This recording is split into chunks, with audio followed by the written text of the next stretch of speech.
nəfəri var mənim canım atandı. Onun eşki qəlbimə yatandı. Bir dünya qədərinə onu sevirəm ürəkdən. Bilirəm demək olmaz, ah ki gözləri aydı, ulduzlara taydı, mənim bəxtimə taydı. Gözəlim üzünü bəsli gizlətmə mənə, mən özüm gizləmişəm səni dünya aləmə. Gözəlim adını qəlbimə dağlamışam, sənə mən cümlədə mən canımı vurub dağlamışam. Ey canım alan yar, tək mənim olan yar, sən canımı istə, verirəm gözüm üstə.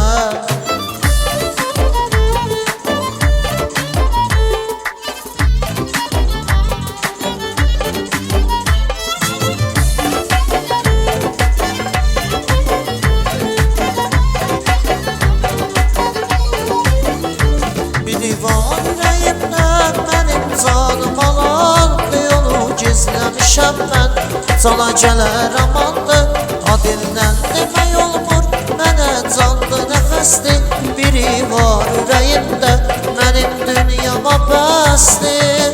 Gözəlim üzünü bəsli gizlətmə mənə, mən özüm gizləmişəm sən dünya aləmə.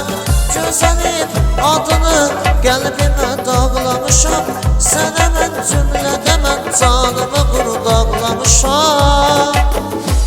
Ey canım alan yar, tək mənim olan yar, sən canımı istə, verirəm gözüm üstə.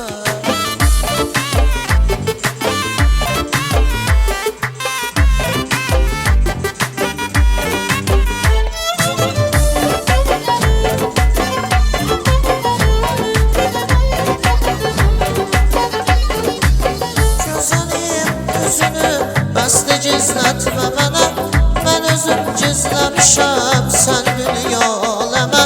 Gözəlim adını qəlbimə dağlamışam, sənə mən cümlədə mən canımı quru dağlamışam.